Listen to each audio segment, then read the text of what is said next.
Okay, good evening. I am Gary Stern from the Journal News and lohud.com. I've covered education here on and off over many years, and tonight we're going to be talking about the new school year, which is just about to begin. In the lower Hudson Valley, some school districts will open tomorrow, and others will continue to have their first day through next week. Everyone knows it's been a crazy couple of years for education in New York State and across the country. It's been a very challenging period for schools, for families, for students, and for education as a whole. And when the summer began only 2 months ago, it looked like we might be heading for a nice, calm, fairly normal fall. But the Delta variant, of course, and rising COVID numbers in New York and across the country have raised new concerns and questions for the 21-22 school year. So that's what we're going to talk about for the next while now. I want to get into it pretty quickly. I'm just going to introduce our guests and thank them for being here. So tonight we have with us Dr. Sherlita Amler, who is the Westchester County Health Commissioner, has been very involved in the decisions the schools have had to make for the last year and a half. We have Dr. Eric Byrne, who was the superintendent of the Rye City School District, and he's also the president of the Lower Hudson Council of School Superintendents, which includes superintendents in Westchester, Rockland, Putnam, and Dutchess counties. And we have with us Mr. Alprentice McCutcheon, who is a teacher at New Rochelle High School and served during the school year that just ended as president of the New Rochelle PTA Council. So he has that dual perspective of being a teacher and a parent. And we also have Nick Bianculli, who is president of the Blind Brook Federation of Teachers. Of course, teachers are on the front lines of everything that's going on, and everybody relies on them. So we always want to have the point of view of teachers. So again, if you're just joining us, I am Gary Stern with the Journal News and lohud.com, and we're going to be speaking tonight about the start of the school year and questions and issues and concerns that everyone has been talking about. So the first thing I wanted to talk about is to maybe look at where we are going into the school year compared to where we were a year ago. Last fall, we knew most students were going to be at home doing remote instruction 2 or 3 days a week, and many students were home full time for the first 2 or 3 months of school. This year, despite all the questions and concerns we do have, students are going to be in school 5 days a week, which was everyone's goal not that long ago. So I was hoping each of you could say something about how you feel in general about where we are going into the school year. So whoever wants to start it off, jump right in. So Gary, I'm happy to jump in, and thanks so much for having me this evening. It's an honor and a privilege to represent the superintendents and the school districts of the Lower Hudson Valley. So I would say that we are incredibly optimistic and excited about the start of school. We've worked really hard in the schools with our teachers, administrators, and families to put health and safety measures in place that we know are effective. We learned a tremendous amount last year. We had a great partnership with the county health department in moving things forward and getting kids back into school full-time in the spring. And with that knowledge, with the experience of last year, with the partnership with our teachers, administrators, and staff, we feel confident that we can launch the school year and have a successful start. I know that superintendents are out in many districts, even this evening, talking to their communities about what school will look like when it reopens or opens in the next couple of days, and sharing those plans with our families. So, we feel confident. Obviously, it's measured, but it's really important for us to be consistent in implementing our mitigation layers and our health and safety measures to protect our students, faculty, and staff. Terrific. So I think I'll go next. And I would say that actually, I think that last year the schools did an outstanding job preventing the spread of COVID within their facilities, even though we didn't have a vaccine. Of course, not all the students, as you said, were in classroom. A lot of them were remote. But the schools did follow the New York State Department of Health guidance. And a lot of what they did really made a difference. You know, they were screening students every day. They were doing social distancing, had mask requirements, and they worked with us, I thought, seamlessly. Together, we were able to identify cases, locate and notify their contacts, and transmission of COVID within the school systems themselves was rare. Most of the cases that occurred were actually household contacts, and not individuals who contracted from an exposure that occurred at school. So I really thought that the schools did a really good job. And in fact, they did such a good job that I used to get emails from people saying, I don't know why you're worrying about the schools. Kids don't get COVID. Well, they do get COVID, but because the schools did such a beautiful job of keeping the exposures down, people really felt like it wasn't a problem in children. I think that's a real compliment to the school districts. Great, thank you. And again, if you're just joining us, this is a discussion about the start of the new school year. Mr. McCutcheon, what do you think? How would you compare where we are now to the start of the last school year? Sure. I'll just jump in from two perspectives. First of all, from the perspective of a former PTA council president representing parents, teachers, and students within the district of New Rochelle. I think our parents are in a better position because they know more questions to ask. Last year was a lot of unknowns. So we went through last year, the fall and the spring, with some concerns in terms of the unknowns. This year and throughout the summer, parents have had the opportunity to learn more about the process, learn more about in terms of what schools are going to offer, how schools will be maintained, and we've seen that in our schools in terms of students coming back in the late winter, early spring, and as was said before, the low occurrences of infections. So now with those low occurrences of infections, as well as the more information that's being passed along, I think parents are feeling a bit more confident to sending their kids back into the buildings. As a teacher, I feel really optimistic. The educational system got a huge shot in the arm last year in terms of a revamp and a reboot in terms of how we're going to move forward to the 21st century. Unfortunately, it came at the expense of teachers really learning on the fly. But we went through it. We got through it with the support of administrators, with the support of our union representatives, with the support of each other. We got through. We learned new platforms, which is where we're going to have to go as an educational body. So we supported students last year. We did a good job. We're going to do a better job because those platforms aren't going away. So what I like about this year is that we've learned a lot of platforms. We learned a lot of things pedagogically of how we can support students. We still have some ways to go in terms of using those platforms, but I think I like the direction which we're going in terms of those new norms. But I want to really amplify it also in terms of this new year is that last year what 2020 brought us was a really an amplification of the disparities that exist still within our community. And COVID brought a lot of those disparities to the fore with regards to different things that happen in society. So I'm hoping that we use this year to continue and extend mitigating and solving for some of those disparities. So I'm looking forward to this year and having a great time. Excellent. Thank you, sir. What about Mr. Bianculli? What do you think? Yeah, I would like to echo what everybody said. We really worked together last year, and there was a lot of trepidation amongst educators, concerns about bringing COVID back to their homes, concerns about contracting COVID themselves. I see a much more optimistic situation this year. We know how to prevent the spread in schools. I don't believe that in the Brook schools, there was anybody who said, hey, I got COVID because I came into a Brook school, which is remarkable given the fact that the virus is quite contagious. We know what we need to do. We did it successfully last year. We will do it successfully this year. The kids being back in the buildings full time is tremendous. Teachers and students and parents were under a lot of stress last year to make remote and hybrid learning work over a long period of time. And I do believe we did make it work. And that is with the partnerships that have been described here tonight.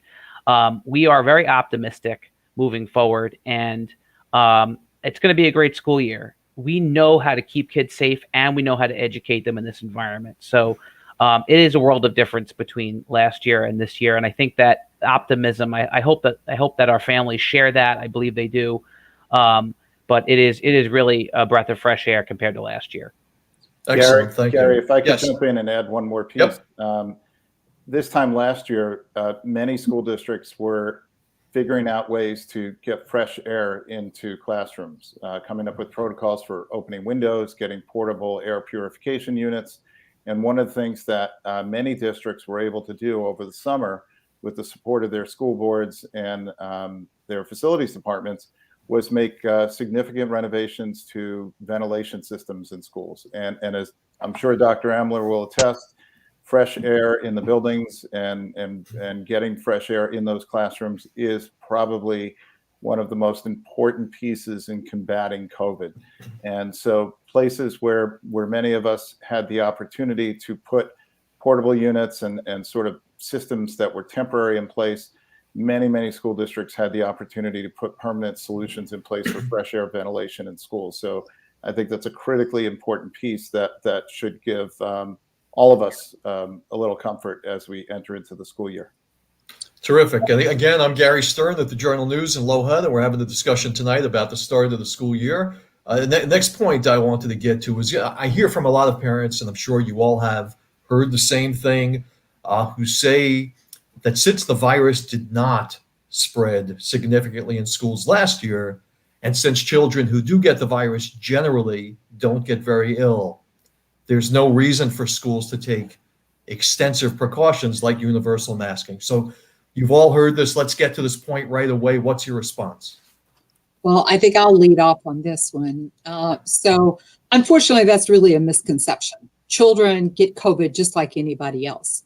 And they can get quite ill with COVID. They can even be hospitalized. And unfortunately, some children who get COVID do die. That is rare. It is not as common as it is in older adults, but nevertheless, it is a possibility. I think that because the situation in schools were handled so well last year, many people mistakenly thought that COVID was not a problem in children. As I said, they can get COVID, and the real issue is we have no idea what the long-term health impacts are on children who have COVID. So what we have this year that we didn't have last year is we have the ability to vaccinate children. So any child 12 and above is now eligible to be vaccinated for COVID. We know that these vaccines are safe and are effective. And so hopefully most children will be coming back into the school year having received their COVID vaccines and having that added layer of protection. Anyone else want to take that one on? Gary, I'll jump in. I'll Yes. just say, obviously, we had great success in getting kids back into school and protecting them last year with many different layers of mitigation that we put in place. We're continuing on the same path because, frankly, it's alarming to see the statistics and the hospitalization rates across the country in school systems that aren't putting those mitigation layers in place, and masking being one of them. So, it's incumbent upon us to look to the data, to look to the science, to consult our experts like the County Health Department and Dr. Amler and the CDC and the American Academy of Pediatrics. And unequivocally, masking is one of those things that is a significant factor in keeping people safe.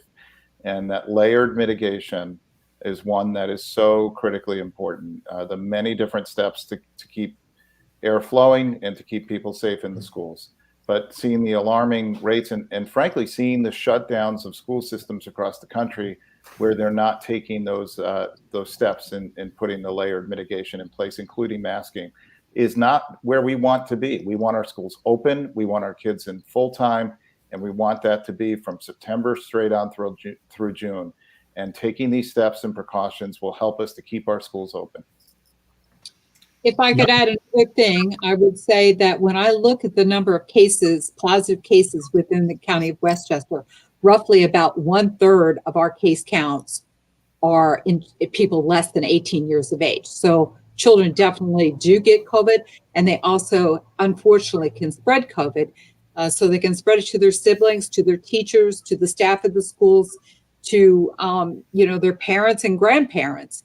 And so it's very important having all these measures in place, the vaccine, the masking, the screening of individuals to make sure that sick people don't come into the building, all of these measures, that the ventilation, all these things together help make the schools a very safe place to be. And so we want to continue to do all these, and I totally agree with what's been said around this topic. Yeah, I'll extend that point from being in the classrooms last year when we came into the building, off and on, but for the most part, right after in late January. The reason why you have the outcomes, as the doctor said, in terms of low infectious rates, is because of the diligence that administrators took in concert with the advice from health offices and county health offices and local health offices. So because people put the emphasis and made it a point of emphasis to make sure these points are put in place, you had schools becoming very safe. There was some apprehension at the very beginning. Once students got in, once parents came into the building, once teachers came into the building and saw, for example, in New Rochelle, that the buildings were completely safe, that there was plenty of space for physical distancing, and once again the numbers were maintained to be low. Then you built that confidence. What I like to also say is that the masking, the children and all of us wearing masks is part of that social contract. So from a social science perspective, these are things that we just have to agree to. And to make sure that the greater good is taken care of. What I like to add into that social contract theory is that with the social contract theory, there has to be everyone has to be involved in that, and everyone has to have access to the social contract theory. So if there are schools, there are institutions that don't have access to these ventilation opportunities, to great access, and to the things that other districts have, once again, we want to make sure we highlight those disparities and provide the requisite needs for those communities that may not have the access to the ventilation opportunities and things of that nature. I agree with. Oh, sorry, Gary. I agree with everything the panel, everything that everyone on the panel just said. I would like to take one point and just extrapolate a little bit. When you are in a situation where you have to quarantine classrooms or teachers or numbers of students to where you have to shut down, that's incredibly disruptive to parents, because they may have to get childcare, they may have to stay home from work. So even if you are agnostic about what COVID is, and I'm trying to look at it from the other side, the disruption that it causes to not have the continuity of instruction, to not have the continuity of scheduling, that routinization of the schooling system, is really a problem for society at large. So even just looking at it from that perspective, to make sure that COVID is not spreading in our schools, to make sure that we're keeping the doors open, classrooms open, the teachers in, students in, is really important on a societal level. That I think people have to realize, if their kids are going to be home at a drop of a hat, that could really have impacts on working families. Okay. And that quarantine is for 10 days. So you're not talking 1 or 2 days. If someone is a contact to a case, and they're, for children, it's a shorter distance, it's 3 feet, within 3 feet for 15 minutes, 6 feet if they're in a cafeteria or a place where they may not be masked, they're out for 10 days. And that's a long time for a child to be out of school. I think it's really important. Just one more thing, Gary. I think it's really important to acknowledge the other side of that coin in terms of how the question emerges, and really recognizing that COVID fatigue is real, and parents are struggling with it.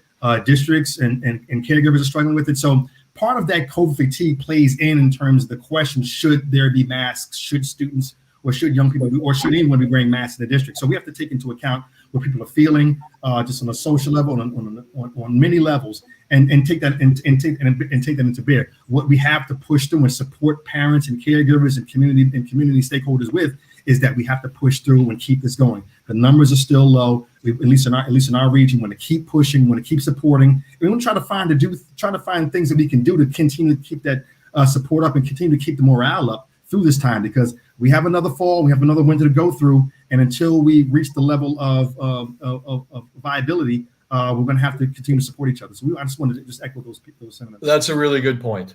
Now, on the other side of the coin, I have heard from parents the last few days and others who are concerned that schools aren't taking the most complete precautions this year, that you can't always social distance when everyone's in school, that large gatherings like lunch are going to be a challenge, and that fewer people will be quarantined this year under the CDC recommendations. So, do we feel comfortable with the rules going into the school year? So Gary, I'll jump in, and superintendents, we meet weekly and talk about, and we have been for the last 19 months. We meet twice a week with the superintendents. One of those meetings in Westchester County is with Dr. Amler and County Executive Latimer and his team, and we are absolutely feeling very confident that what we've learned, what we know, and the layered mitigation steps that we have put in place for this coming school year are the right steps to take to keep our kids, our faculty, and our staff safe. And I don't know a single superintendent or school board member or anyone in this region that is thinking we're just taking a laissez-faire attitude to the opening of school. There's been a tremendous amount of planning, a tremendous amount of preparation. Our custodians and facilities departments have done tremendous work over the summers getting buildings ready for the opening of school. I think we'll still see things like, certainly in Rye, outdoor cafeteria spaces I think those are here to stay. I think even beyond the pandemic, kids love being outside. We have set up outdoor cafeterias at our schools so that we can reduce the number of kids in large spaces for lunch in the buildings. Those are practices that we learned last year that we put in place that will be continuing in many of our school districts based on the planning and the preparations for the school year. And I would also add that the county has been working very closely with the school districts to offer screening testing in schools that are interested. And so, screening helps us, one, know what the positivity rate is in the schools, help identify positive cases who may not be symptomatic. And so we're very, very excited about the opportunity to offer testing to the schools. Okay. I think Go an important point to mention in terms of the retrofitting or the refurbishing of schools is really an important point that the superintendent made, and we want to make sure that all those schools, these new norms are there. So the new norms of eating outside, the new ones of taking classes outside, weather permitting, are there, and they're actually beautiful additions to the pedagogical practices and aesthetic practices of school. We want to make sure that all schools have the opportunity to do those things. So retrofitting, refurbishing costs money. So in order to make sure these things happen, the frameworks are there. Frameworks that districts have put into place in conjunction with health offices are there. We want to make sure that the funding is continued in order to make those things happen, and continue staffing in order to make sure that students are physically distancing. That's going to take a number of people kind of being with the students and kind of reminding them in a friendly way that, you have to keep your distance, keep your masks up. So that may take staffing. It may take money to kind of retrofit or refurbish spaces outside to make sure that there's places where students can go in a friendly and a safe space to do so, and to kind of maintain these new norms. So I just want to make sure that we keep that conversation around the funding that will allow that to happen. Terrific. Okay. So I want to talk about learning loss in a second, but one point I know has confused a lot of people during the last school year was who has the authority to make health and safety decisions for the schools. So we've seen CDC recommendations, state mandates and state recommendations, county involvement and support, and also certain issues have to be collectively bargained at the local level. So it's very hard for people to keep up with who has the final call on all these issues. So is there a simple way to explain it? No. Absolutely not. The schools really have the authority to control their schools, but local health departments are here as an advisor and a help. And, we are the medical experts. So we offer our services to the schools. And I think we have a very good collaborative working relationship. At least that's how I see it. And the superintendents feel the same way, Dr. Amler. What I will say, Gary, is that we certainly learned throughout the pandemic that at a certain point the legislature had given Governor Cuomo quite wide-reaching executive powers that gave him the ability to mandate many different things happening in schools. And so in many instances, that was the case. those powers did disappear at a certain point, but you still had the state health department, which does have authority over schools in certain areas, particularly in the area of health and vaccinations and requirements that we follow all the time in schools. But they also have authority during health emergencies. So there are pieces of the puzzle that require legislative action. And I'm not sure, I've not been privy to any conversations about Governor Hochul having some of that executive authority that Governor Cuomo had in the early days and through most of the 19 months of the pandemic. But certainly at the state level, there are things that the executive branch can put in place, the legislative branch can put in place, and the state health department can put in place.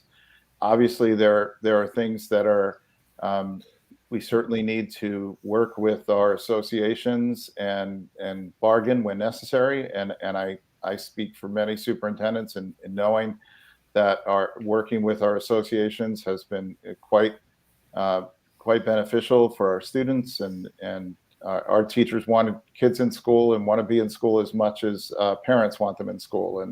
And those collaborative partnerships with the associations have made it possible for so many of the things that we've put in place to happen and for us to have kids in school. So there is no simple answer, Gary, but quite a bit of the mandate piece would certainly come from Albany, from either the executive or the health department, the state health department. Great. Okay, so learning loss. We've all heard about learning loss, but I don't think there's even a shared definition of what it is. So I would ask you guys, and certainly I'd like the teachers to weigh in here. How do we know how far behind students might be academically, and how do schools give students the extra support they might need this year? I'll start off with that one. I teach high school math, and any course that you teach, you have new students in front of you every year, and you may know them, you may not know them. You always have to ascertain where the students are in your group. So teachers have many ways of doing that. Some teachers give a formal pre-assessment. Other teachers assess informally, observe student behavior, student outcomes on various types of assessments. And you have to teach students. You don't teach curriculum. You don't teach a textbook. You don't teach a topic. You teach children. And so you always have to look and say, okay, where are the students right now? Where can I take them? And how do I do that? And that's going to look different every single year in every single group that you have. So that, the notion of learning loss is an interesting one. But at the fundamentals of teaching, you have students in front of you who have various backgrounds, various talents, various interests, various disinterests, and various competencies. And you have to take your groups and your individual students and march them forward to where you can. And that's where the professionalism of the teacher really, really shines. And I know I work with an outstanding group of faculty members. We have outstanding teachers in the Lower Hudson region. We will always continue to do what we need to do for our students. And I trust our educators to get it right and figure out where our students are and where they can go. I hope we don't get preoccupied with the notion of catching up, because we've all experienced trauma throughout this. This has been a horrible experience for many people on many different levels. And I hope that we can continue to keep in mind what teaching is, what the heart of the profession that I've chosen and we've chosen is in, and to make sure that we're not getting preoccupied with having a particular goal at the end that really doesn't necessarily make sense right now. And that's not to say we're throwing in the towel on what the curriculum would have us teach, but at the same time there has to be balance in our approach, and to make sure that we always keep in mind we're teaching children first.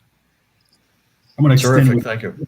I totally agree with what Nick is saying in terms of assessing our students before us, and I think we also have to think about really redefining what the learning actually is. What are we asking students to learn? And Nick said a great point. Are we asking students to kind of catch up and move at Mach 5 rates to catch up, or whatever that means? it's really a chance. COVID, if nothing else, has been a calamitous event that's allowed us and forced us to really seek new opportunities within education, within pedagogical practices and teaching and learning.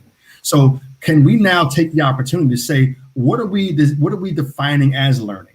That extends to learning loss? Is learning just moving at Mach 5 rates to kind of inundate students with content, or is that or are there opportunities to apply transferable skills? So really, and what's funny, what kind of ironic, right when COVID hit in terms of the Northeast region, in New York City especially, New York State we were having these kind of graduation measure conversations statewide, upstate and downstate, and in New York City. Literally, as COVID was hitting, they were happening in January, then February, then when COVID hit, they canceled. So we were already rethinking and reimagining, what does it take to graduate?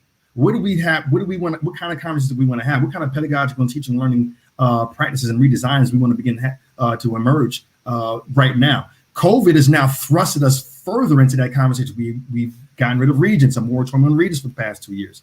Does that mean content is not happening? I don't think so. I think we're learning. We're having students learn, but in different ways, and we're having students show what they know. Now, how are we going to measure that in terms of the conversation around learning loss? It's really sparking a great conversation of what learning can be, should be, that leads us into the 21st century. It's going to lead us into conversations around problem solving, critical thinking, critical collaboration. And once again, how can we get students to show what they know relative to the content? And that's also going to speak to the skills they're going to need for the larger 21st century career world. So I'm excited about the conversation. I'm excited about us kind of rethinking and reimagining what learning can be and should be. Very well said, both of you. Thank you very much. And Gary, if I could just Yes. build obviously assessment's a critically important piece, and not the standardized measures that the state was beginning the process to evaluate the efficacy and the efficiency of, but the individual assessments that teachers are doing with kids in their classrooms that inform their daily instructional practices. And I know for many, many school districts in the region, when kids came back, we took stock of where kids were. We worked with our teachers, we worked with our buildings, and we put assessment protocols in place to identify kids that needed extra support. And we started putting support in place in the spring. We ran it through the summer. I know most districts in the region ran different kinds of summer programs. In Rye, we had summer programs for kids in kindergarten through 5th grade, as well as kids in 6th through 12th grade. And we had different kinds of programs based on what we learned in those assessments in the spring in order to determine what the kids need and best support them. And I know that many school districts put incredibly creative and productive programs in place over the summer that also focused on mental health and SEL to get kids in the right place and get them ready and transition them back into school this fall with those skills and supports that they needed over the summer. And I do know that many districts like Rye will be putting extra programming in place for this coming year for after school and extra help for kids, but in addition to the mental health supports that we all know are necessary at this point in time.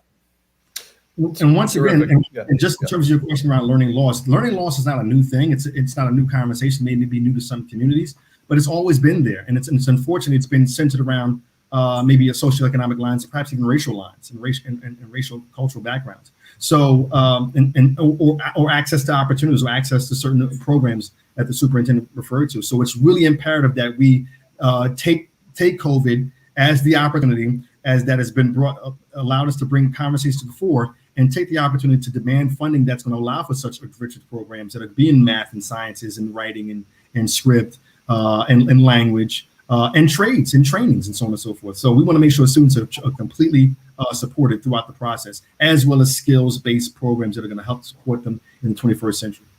Great. You know, I know a lot of people are surprised and some are probably disappointed that very few school districts are offering a remote option this year.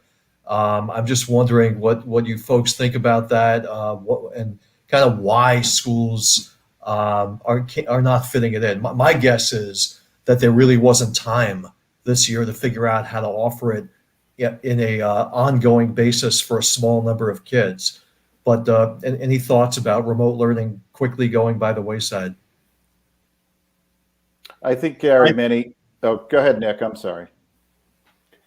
Yeah, I mean, remote learning was very challenging on both the students and teachers. And that's not to say that we weren't successful with it if you look at it from the right lens, and that's not to say that there weren't students who were particularly successful with it. But it put a large burden on the students and teachers and at the younger grades, the parents. And many of our school systems in the lower Hudson region really, from a size perspective, really can't support a remote only program. Some can, but many can't. And we saw tremendous value once we brought the students back into the fold. And many teachers said, "Oh, it's really nice to have everybody back." And I could tell you, just from perspective of a union president, the complaints that I heard were when kids were floating in and out of remote learning, coming back in and leaving again. That was very, very challenging for the teaching staff to navigate. And people felt like they weren't able to give their full attention to one group or the other group. And that was the cause of a lot of stress and consternation amongst educators. And I think we have to have that in mind, that we can't constantly go to the teachers and say, well, what else do you have for me? Because what's going to happen is people get burnt out, and they're not going to necessarily be able to have the energy to give their best effort every single day for 180 school days. So I think that there was fatigue when it came to remote. And that, it's a wise decision to keep schools open for everybody. We saw that it worked last year. We were able to, most districts went back full time with everybody in the buildings toward the end of the year. We saw that we were able to do it safely. And I believe with the mitigation strategies, like we've all been saying, that we can continue to do that. But it is definitely a burden that was placed on teachers as well as parents. And so it's something that really we have to think about long and hard. And do we really need that remote programming, or can we keep everybody in safely? And I think the consensus is that we can have schools open with the mitigation strategies that we have in place. Great. I agree with Nick in terms of the fatigue, remote fatigue, COVID fatigue. It all plays a role in this. I'm also concerned that because there was a lack of preparation for remote opportunities. What about those students? I'm being concerned about those 1 or 2 students, those 2 or 3 students, those 2 or 3 families who may not feel comfortable coming to the building. So with the lack of preparation, I'm going to muddy the water a little bit. With the lack of preparation, we're going to have to really rethink and reimagine how we're going to support those families who still have chosen not to come into the building for whatever reason, for whatever time period. So in terms of the larger question, it still is up to us as the pedagogues in the room, as administrators in the building, to still support all the families in the community and really imagine what all the possibilities would be and could be within our districts, within our school buildings. So if we haven't planned for those students, those 1 or 2 kids, those 3 or 4 kids who may choose, or families who may choose not to come in, we really have to really rethink that, because there are going to be some families who may not come into the building. And this is pre-Delta spike. Imagine if something happens in November and December, and we haven't applied and we haven't prepared for that. We may be looking at some serious issues. So I think it's going to be fine for right now. But I'm always thinking about those 1 or 2 students that will need the support, that may not be able to get it because we haven't planned for it, or we've chosen not to plan for it. Thank you, sir. So Gary, Dr. I'll Byrne? just add a few comments to this. Yep. One, I agree with my colleagues that there are incredible challenges with remote learning, but I want to go back to your previous question about learning loss. And the greatest solution to learning loss, or staving off learning loss, is full-time in-person learning. We know what needs to be in place in our buildings to keep everyone safe and keep everyone in school. We do know that we need to support our families that need that support to help their kids access school when there are very significant medical challenges. And I think every single school district is working with their families in those situations. We do know that we have to have plans to keep our kids who end up in quarantine, hopefully it will be many fewer this year, giving them access to school and participating fully. And that's the challenge of the work that we do. But having kids in school, we know the research is abundantly clear. Kids in school is the best way for kids to learn. And we've created programs and we've created plans and put layered mitigation steps in place so that we can get kids into school full time, keep them in school full time, and support them appropriately throughout the course of the school year. And Terrific. Go ahead. I'm sorry.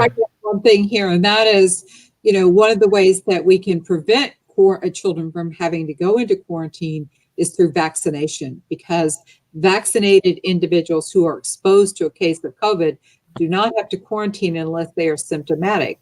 We simply ask them to get tested around day 5 after the exposure, but they can continue to go to school. Okay. You've all been great. We've covered a lot of ground in a short period of time. I really appreciate it. Any quick final thoughts before we sign off? I think, we haven't mentioned the unsung heroes in making so much of this happen. We've all commented about our teachers and how hard they've worked, and our staff, but the custodians and the nurses that have kept our buildings open, supported our families and students, and helped us as we navigate this pandemic.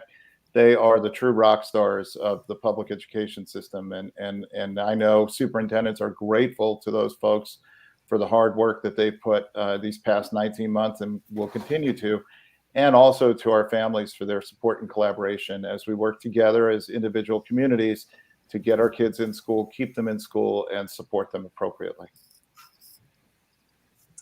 I would like to thank the schools for offering up their schools for pop-up immunization clinics, which have been very helpful because parents know where the schools are. They can get to them easily. And we've vaccinated quite a number of children in the various schools in the county. And so I just want to thank the schools. I want to thank all of their staff for helping us make that possible. Okay, terrific. Thank you all. I really appreciate it. Hopefully, we'll have a calm and happy beginning to the school year, which will only become calmer as the months go on. And we will make this program, a recorded version, available on lohud so others can watch it in the days to come. Thank you very much, and good night. Thank you, Gary. Thank Good you, night, Gary. Thank you. Be well, Good everyone. night. And get vaccinated.